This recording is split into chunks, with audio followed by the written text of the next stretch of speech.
Hey, I hope you're double great. On this new day, I'm going to talk about how the Patriot story wouldn't exist if not for a folk musician named Townes Van Zandt, focusing on two songs that connect Townes to Patriot and how they foreshadow the obstacles we see unfold. As usual, let's get to work.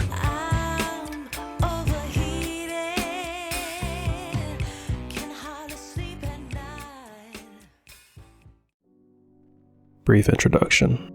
The late Townes Van Zandt was an underappreciated American singer-songwriter, known for his incredible lyricism and overall guitar techniques. He's influenced artists like Bob Dylan, Nick Drake, Stevie Earle, and Norah Jones, just to name a few. In 1971, he released an album with a song titled Mr. Mud and Mr. Gold, a complex original composition about a game of five-card stud between these two men. So, why talk about this song? Because John's preferred username is Mr. Mud. Since this reference was chosen, and there are no accidents in a well-crafted story, I thought I'd dig a little deeper into its significance. The cards are personified throughout the song. The king and queen of clubs conspire with the deck against Mud, with exception of the aces and the jack of diamonds. After a few hands wherein Mr. Mud loses, the queen of diamonds sympathizes with Mud, and breaks rank to pray to the angels for her long-lost son, Jack. To the angels, everyone.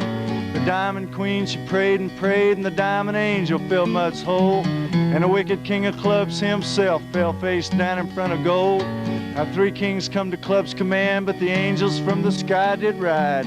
Three kings up on the streets of gold, three fireballs on a muddy side. The club queen heard her husband's call, but Lord, that queen of diamonds' joy, when the outlaw in the heavenly hall turned out to be her wandering boy. And Mud he checked and gold bet all. Mud he raised and gold did call. And the smile just melted off his face when Mud turned over that diamond ace.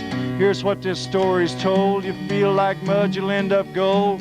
Feel like lost, you'll end up found. So amigo, lay them raises down.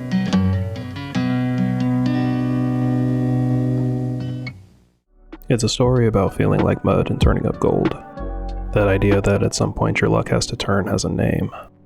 The gambler's fallacy, which Steve Conrad talks about in his interview with the writers panel. Well, I should know by now. Right? This is a bad idea.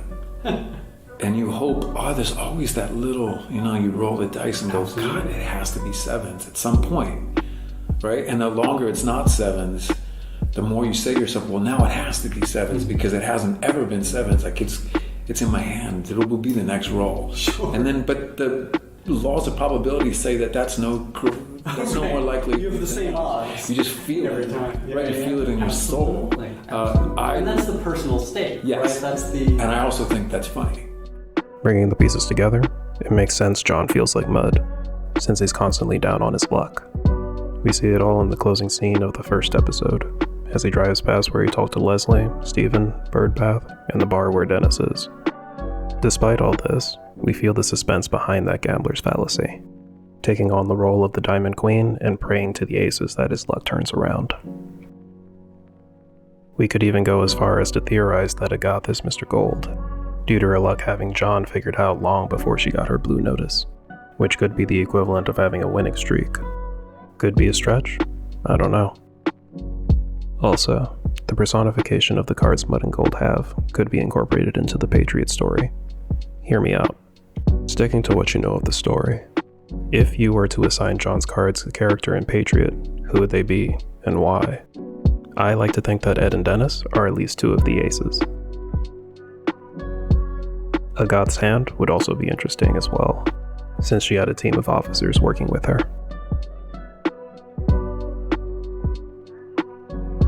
In 1972, Townes released a song called If I Needed You, written in the middle of a flu-driven fever dream he was enduring at the time.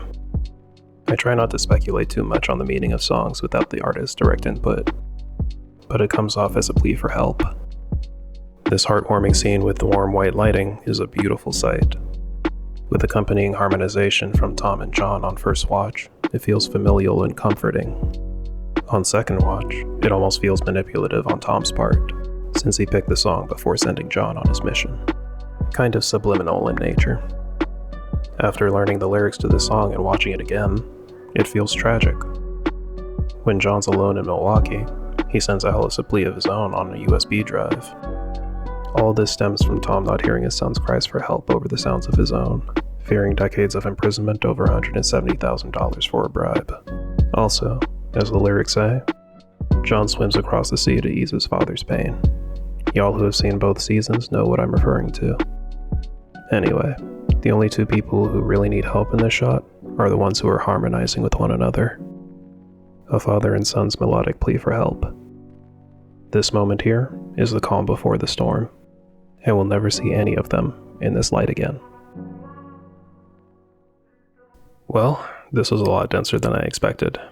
The music throughout the show accommodates the reality of each scene, from flourishing original compositions by Alex Werman to New Morning, Sure Shot, and You're My Best Friend by Queen. We correlate memorable moments with music, and those moments become more potent, a true marriage of sight and sound. To those of you who liked my videos and subscribed, thank you for your continued support. Everyone else, you know what to do. I hope you're all double great, and I'll see you in the afternoon spray.